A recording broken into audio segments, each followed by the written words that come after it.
Assalamualaikum to all the bright Unitarians of grade 8 and grade 9. Hope you all are doing very well. So today we're gonna study biology chapter number 3 classification of living organism.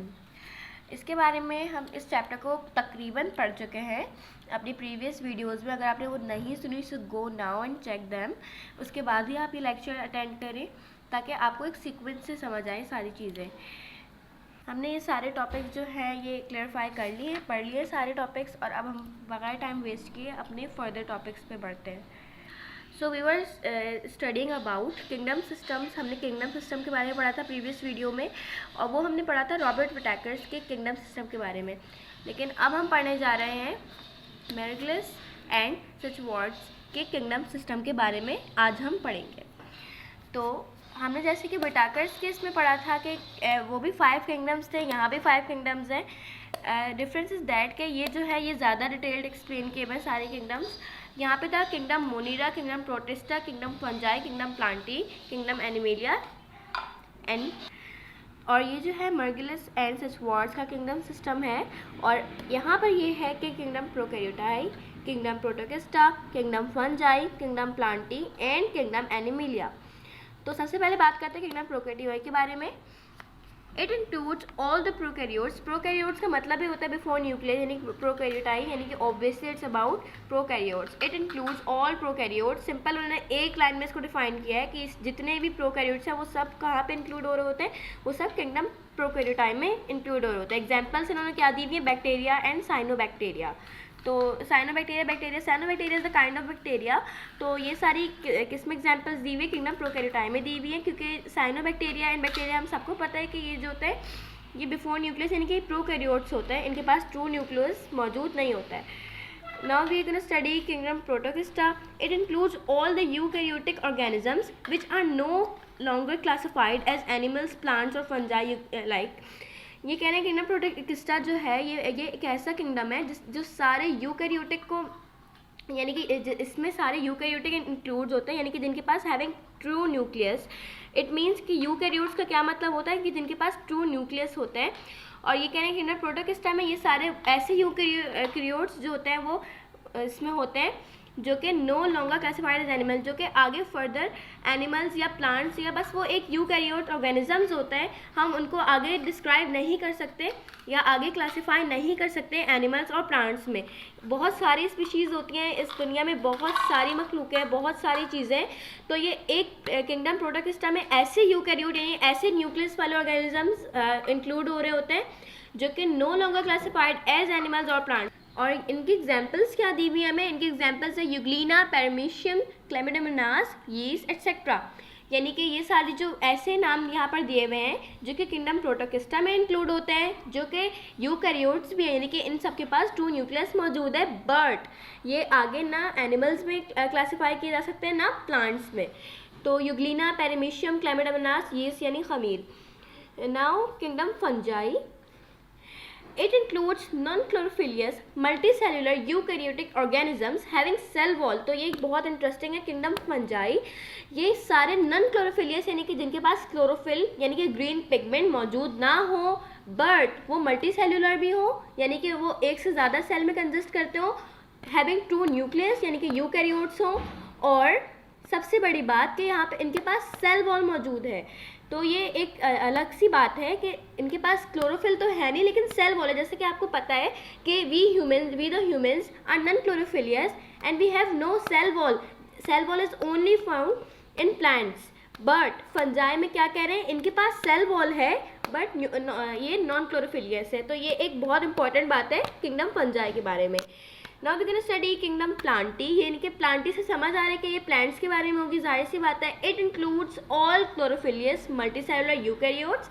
ये कह रहे हैं कि ये सारे क्लोरोफिलियस, obviously अगर plants हैं तो इनके पास क्लोरोफिल तो होगा, and chlorophyll means green pigment जो कि प्लांट्स को ग्रीन रखता है. ये सारी जो है ये पुरानी बातें हो चुकी हैं, हमने पढ़ा हुआ इन सब चीज़ों के बारे में. यहाँ पे हम किंगडम प्लांटी के बारे में पढ़े. ये कह रहे हैं कि जितने भी यूकैरियोट्स मल्टीसेलुलर यानी कि ये एक से ज़्यादा सेल पे कंसिस्ट करते हैं, एक या दो से ज़्यादा सेल पे कंसिस्ट करते हैं. किंगडम प्लांटी यूकैरियोट होता है, इनके पास यानी कि ट्रू न्यूक्लियस मौजूद होता है. और ये क्या होता है कि क्लोरोफिलियस होते हैं. Obviously if they are plants they must have chlorophyll. Having cell wall, ये तो सबको पता है कि प्लांट्स में सेल वॉल लाजमी होता है. Cell wall and chlorophyll are the essential parts of plants. इनके बिना जो है प्लांट नहीं होते.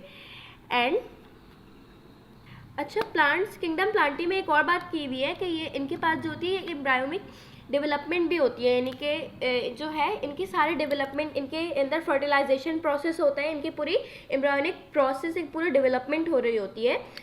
तो एग्जाम्पल्स क्या दी हुई है? एप्पल, सनफ्लावर एक्सेट्रा, यानी कि एप्पल, सेब, सनफ्लावर का फूल जो होता है, इन सब की एग्जाम्पल्स दी हुई हैं. Now last but not the least, kingdom animalia. अब यहाँ पे आ रहा है किंगडम एनिमिलिया, और ऑब्वियसली किंगडम एनिमिलिया से हम बिलोंग कर रहे होते हैं. We the humans are classified as animals in the science और in the biology, and we are considered and we are included in kingdom animalia. हम किस में कौन से किंगडम में इंक्लूड करते हैं? ना ही हम किंगडम प्रोकैरियोटाई, ना प्रोटोगिस्टा, ना फंजाई, ना plantae. We belong to kingdom animalia, क्योंकि मैंने आपको जो है हमारे लास्ट लेसन में बताया था, जिसमें हम पढ़ रहे थे कॉमन नेम और साइंटिफिक नेम के बारे में. तो इसमें जो था यहाँ पर एक जो था पूरा एक सेक्शन जो था वो पूरा मैन पे था, और यहाँ पे आप साफ देख सकते हैं we belong to kingdom animalia. तो यहाँ पर हम बात करेंगे अब किंगडम एनिमिलिया के बारे में. It includes all non chlorophyllous multicellular eukaryotic organisms having no cell wall. ये मतलब कह रहे हैं किंगडम एनिमिलिया में सारे ऐसे ऑर्गेनिज्म इंक्लूड होते हैं जो कि नॉन क्लोरोफिलियस होते हैं. ऑब्वियसली ह्यूमन बींग्स जो होते हैं वो नॉन क्लोरोफिलियस होते हैं. मल्टीसेलुलर भी होते हैं, यानी कि एनिमल्स एनिमिलिया में मतलब सारे एनिमल्स, सारे जितने भी जानवर हैं, सिर्फ मैं जानवरों की बात कर रही हूँ, जानवर, इंसान, सारे किंगडम एनिमिलिया में से बिलोंग कर रहे होते हैं. किंगडम एनिमिलिया होता है. तो ये कह रहे हैं मल्टी सेलुलर यूकैरियोटिक ऑर्गेनिजम्स जो होते हैं जिनके पास ना सेल वॉल होती है ना क्लोरोफिल होता है, वो कौन से किंगडम से बिलोंग कर रहे होते हैं? वो सारे किंगडम एनिमिलिया से बिलोंग कर रहे होते हैं. इनकी एग्जांपल्स हैं मैन, एनिमल्स, अर्थवर्म, हाइड्रा. ये सारे कौन है? ये सारे किंगडम एनिमिलिया से बिलोंग कर रहे हैं. मैं एक और बार ये बहुत ज़्यादा डिफाइंड इन्होंने बताया था मेर्गलेस एंड सचफोर्ड्स ने. मतलब आप कंपैरेटिवली देखें तो ज़्यादा नॉलेजेबल ये था, यानी कि हमें इससे ज़्यादा नॉलेज मिल रही थी. मतलब वो जो था, जो रॉबर्ट विटाकर ने किंगडम सिस्टम दिया था, मतलब बहुत ज़्यादा डिटेल नहीं थी वो बातें. उन्होंने बस इनके फीडिंग मेथड्स बताए थे. लेकिन मेर्गलेस और सचफोर्ड्स ने क्या किया, इन्होंने मतलब पूरा डिस्क्राइब कर दिया कि जी कौन से ऑर्गेनिज्म जो होते हैं वो, और कौन से ऑर्गेनिजम्स किन किन किंगडम से बिलोंग कर रहे होते हैं. किंगडम प्रोकैरियोटाई हमने पढ़ा, किंगडम यानी कि प्रोकैरियोट्स के बारे में, जो बैक्टीरिया, साइनोबैक्टीरिया वगैरह. किंगडम प्रोटोगिस्टा में हमने पढ़ा कि जितने भी यूकैरियोटिक ऑर्गेनिजम्स होते हैं जो कि आगे ना ही एनिमल में क्लासीफाई होते हैं ना ही वो प्लांट्स में क्लासीफाई होते हैं, जैसे कि ग्लीना, पेरिमीशियम, क्लैमिडोमोनास, यीस्ट. फिर हमने पढ़ा किंगडम फंजाई के बारे में, जो कि एक अलग बात हमने ये पढ़ी कि ये जो होता है नॉन क्लोरोफिलियस होता है, लेकिन इनके पास सेल वॉल मौजूद होता है. जैसे कि एगारिकस, मशरूम. एगारिकस का मतलब होता है मशरूम. मशरूम का साइंटिफिक नेम क्या होता है? एगारिकस होता है. ये एक बहुत इंपॉर्टेंट बात है, अक्सर पेपर्स में आता है ये सवाल. अच्छा, उसके बाद हमने क्या पढ़ा किंगडम प्लांटी के बारे में. किंगडम प्लांटी के में हमने सारे प्लांट्स के बारे में पढ़ा कि जितने भी क्लोरोफिलियस मल्टीसेलुलर यूकैरियोटिक लिविंग ऑर्गेनिजम्स होते हैं जिनके पास सेल वॉल भी मौजूद होती है, और ये एक एम्ब्रायोनिक डेवलपमेंट भी कर रहे होते हैं साथ साथ, जो है एप्पल, सनफ्लावर एक्सेट्रा.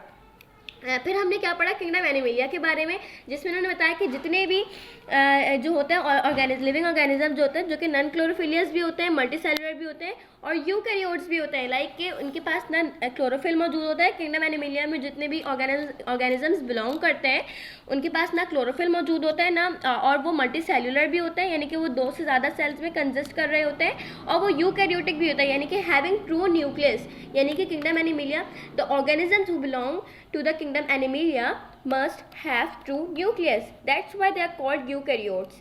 तो ये जो थी, और हैविंग नो सेल वॉल, जो किंगडम एनिमिलिया से बिलोंग कर रहे होते हैं उनके पास ना सेल वॉल होती है ना क्लोरोफिल होता है. और इनकी एग्जांपल्स क्या थी? हाइड्रा, मैन, अर्थवर्म और जितने एक्सेट्रा. तो ये हमने पढ़ा आज kingdom system, 5 kingdom system of Margulis and सचफोर्ड्स.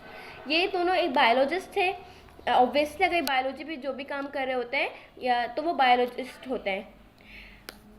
तो ये था हमारे आज की वीडियो. अगर आपको इसमें से कुछ भी प्रॉब्लम हो तो आप पर्सनली पूछ सकते हैं. और ये वीडियो आपके लिए यूज़फुल थी नहीं थी, आपने ये लाजमी बताना है. और आपने ये पूरा चैप्टर में जितने भी लेक्चर्स थे आपने ये सब जो है ध्यान से इनको सुनना है और इन पे अमल करना है कि जो जो आपने पढ़ा है इसको आप खुद से भी एक बार रिवाइज़ करेंगे. थैंक्स.